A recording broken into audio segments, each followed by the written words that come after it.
Qual é, pessoal da internet? Eu sou o André Con e se você gosta de ver filme de terror, mas tá cansado de ver as mesmas clichêsadas de Casa Mal-Assombrada, personagem burro e facilitação de roteiro pra finalizar o filme, fica aqui que essa lista é pra você. Porque hoje a gente vai conversar sobre 7 filmes de terror em que a história realmente é boa e no fim eu vou dar como bônus uma série de terror que é, até hoje, pra mim, uma das melhores da Netflix. Antes de começar a lista, só como um aviso inicial, os critérios que eu usei para considerar uma história boa foram os seguintes. Não pode ter facilitação do roteiro no final só para poder finalizar o filme, aquela coisa absurda, aleatória que acontece só para poder fechar. Não pode ter aquele clichêzaço clássico de família mudando para uma casa mal-assombrada, então o setting tem que ser minimamente original. E tem que ter pelo menos 75% de aprovação lá no Rotten Tomatoes. Além disso, eu também evitei falar daqueles filmes mais clássicos como Entrevista com o Vampiro e os outros, porque esse aí todo mundo já tá cansado de saber, não é verdade? Já é? Então bora! O que acontece se você pegar os zumbis de Guerra Mundial Z e tacá-los todos dentro de um trem? Bom, a resposta é o melhor filme de zumbi que eu já vi na vida. Train to Busan, filme coreano de 2016 que foi traduzido pra cá como Invasão Zumbi e é um filmaço que conta a história de um pai e uma filha presos dentro de um trem quando o apocalipse zumbi acontece. A diferença desse filme para outros do gênero e que tira ele daquela caixinha de clichês clássicos é que a narrativa se passa praticamente toda dentro de um trem. Enquanto a conhecida problemática que transforma as pessoas em zumbis está acontecendo lá fora, os personagens principais estão dentro da locomotiva que está indo para Busan e logo antes de partir da estação, um infectado entra no trem e aí, meu filho, é que as coisas descamam porque eles têm que lidar com o próprio mini apocalipse zumbi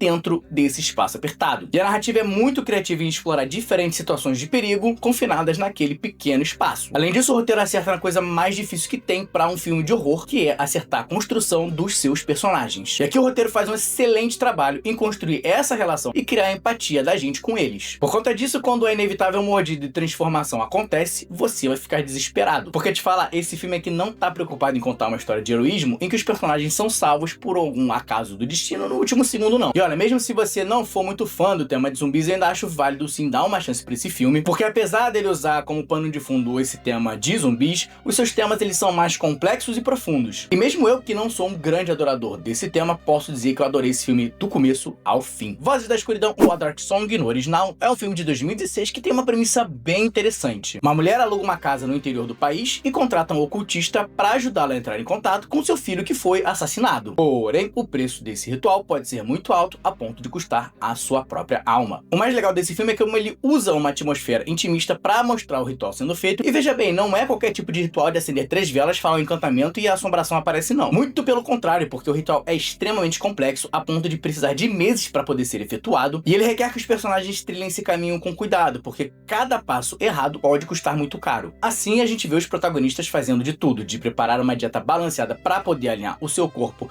com o mundo espiritual, até entoar encantamentos macabros em determinada hora do dia, numa determinada posição e utilizando determinado desenho específico. O roteiro não faz grandes usos de jumpscares, mas utiliza essa ambientação sinistra e mais colada com a realidade para fazer com que a gente sinta o medo do desconhecido, indicando que ele está à espreita o tempo inteiro. O filme ainda guarda umas surpresas bem incômodas e, apesar da falta de jumpscares, o roteiro compensa isso caracterizando o sobrenatural com uma aparência até mais mundana, que na minha opinião chega até a ser mais aterrorizante do que se ela fosse aquela coisa mais fantasiosa. Bom filme e bem diferente do que a gente tá acostumado a ver por aí. Agora, se você gosta de ver personagens lutando desesperadamente pelas suas vidas nas mais variadas situações, esse filme aqui é pra você. Porém, se você for claustrofóbico, cuidado. Abismo do Medo, ou The Descent no original, conta a história de um grupo de amigas que tem como hobby explorar cavernas e decide desbravar uma caverninha subterrânea. O filme é de 2005 e depois que o tal grupo de amigas decide descer para explorar a caverna, uma rocha desliza, deixando-as presas lá dentro. Sem opção, elas precisam continuar desbravando o local até encontrarem uma nova saída, porém tem um probleminha. Elas percebem que não estão sozinhas lá embaixo. Cara, esse filme é carregado de tensão do começo ao fim. Não apenas pela possibilidade de uma ameaça sobrenatural, mas também por conta da ambientação naturalmente hostil que a caverna apresenta. A sensação de claustrofobia fica contigo o tempo todo e, cara, isso é muito incômodo. Então, se você tem pavor de ficar preso em algum lugar, cara, esse filme aqui vai te deixar arrepiado. Além disso, como as meninas estão presas e com poucos suprimentos, os embates entre o grupo se tornam cada vez mais frequentes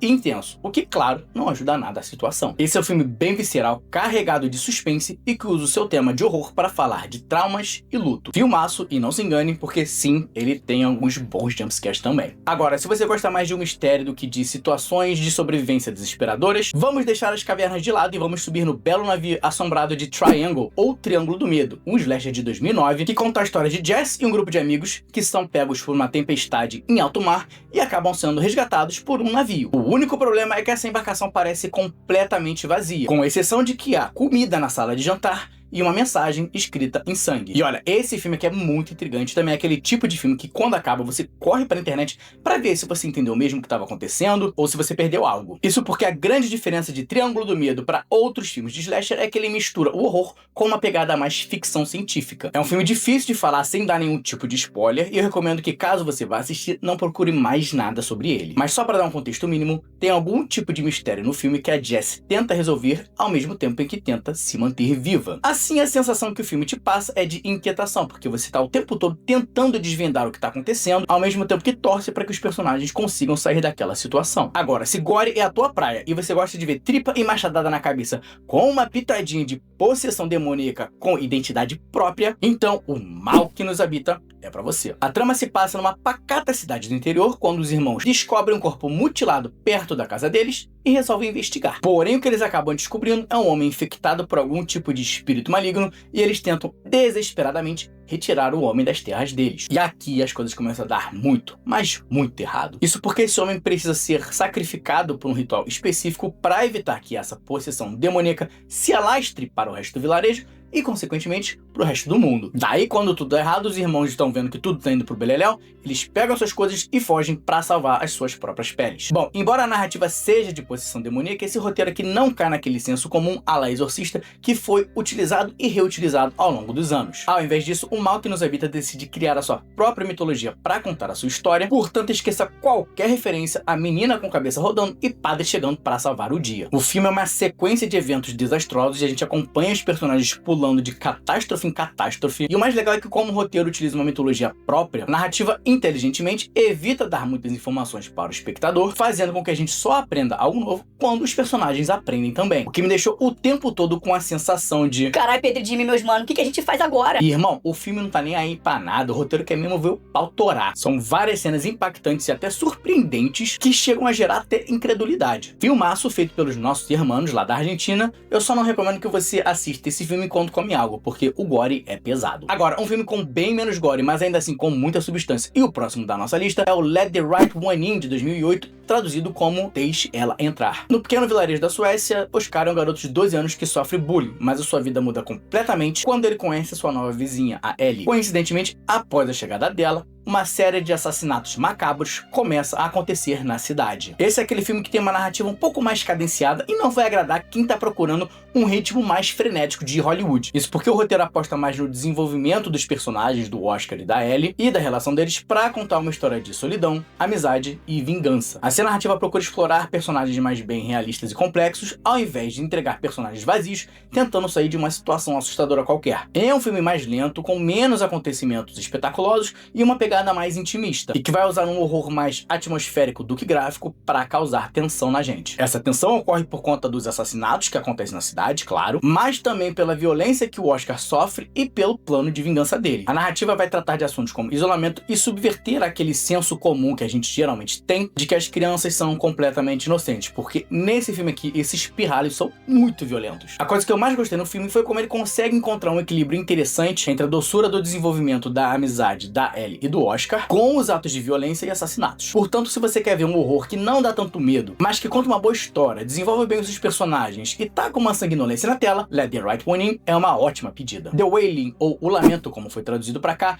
é um filme coreano de 2016 que tem uma premissa a princípio genérica, mas nem tudo é o que parece. A história se passa no vilarejo pacífico, onde pessoas começam a testemunhar assassinatos cruéis feitos pelos moradores, aparentemente fora de si. E a principal suspeita da polícia é que foi a ingestão de um cogumelo estranho que desencadeou essa história toda. Contudo, a trama se complica quando o protagonista passa a suspeitar que a chegada de forasteiros no vilarejo tenha algo a ver com essa história e que a filha dele pode ser a próxima vítima. Bom, apesar de ter uma premissa que parece com The Last of Us, com cogumelo e pessoas se transformando num ser meio zumbilesco, o Lamento não tem nada a ver com isso. A sua narrativa é bem mais complexa e te deixa o tempo todo tentando entender o que está acontecendo. E exatamente o sentimento do protagonista que tenta, ao longo dessa obra, desvendar esse mistério todo. A narrativa mescla horror folclórico com uma camada de subtexto político e vai se basear fortemente na ambiguidade para semear a dúvida nos personagens e em quem está assistindo. Isso porque o cerne desse filme são os seus mistérios. O que está acontecendo? Quem está causando tudo isso? A filha do protagonista realmente é a próxima vítima? E se sim, como salvá-la? Toda vez você fala, Ah, eu sabia. mas não demora muito pro filme desmentir a sua teoria e você ficar, Ah, eu sabia que não sabia. A grande sacada desse filme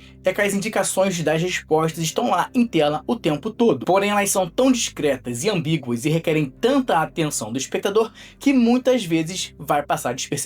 Desse jeito, a narrativa vai usar essa dúvida semeada para fazer um comentário sobre como coisas mal entendidas geram medo e como o medo gera respostas pouco inteligentes. Além disso, o filme também tem a sua cota de violência, com assassinatos bizarros, litros de sangue e também utiliza um misticismo com a aparição de xamãs, rituais e superstição. Aliás, a cena final desse filme aqui é incrivelmente tensa, aquela coisa de tirar você da cadeira, porém, fica o aviso aqui. Assim como o Deixa Ela Entrar, que eu comentei anteriormente, o Lamento, ele tem uma pegada menos hollywoodiana e mais cadenciada, sem muita pressa para apresentar o seu mundo, os seus personagens e as suas problemáticas. Se você não tem muito problema com isso, esse aqui vai ser um filmaço, é um ótimo horror que pensa fora da caixinha. Ah, eu te falei que ia ter um bônus, não falei? Então vambora pra ele. Uma excelente série de terror na Netflix, até hoje uma das melhores que tem lá, Marianne, uma série francesa e que tem apenas uma temporada. A gente acompanha a história da Emma, uma escritora famosa que é obrigada a voltar à sua cidade natal, quando ela descobre que a bruxa dos seus sonhos, a tal Marianne, uma presença maligna que a atormentava e lhe dava pesadelos na infância, é real. Dessa maneira, ao longo de 8 episódios, a gente acompanha a Emma tentando descobrir mais sobre a tal bruxa, que aparentemente é uma entidade muito antiga, e ela busca uma maneira de derrotá-la. Cara, Marianne é uma série que tem de tudo. Jumpscare bem colocado, caracterização assustadora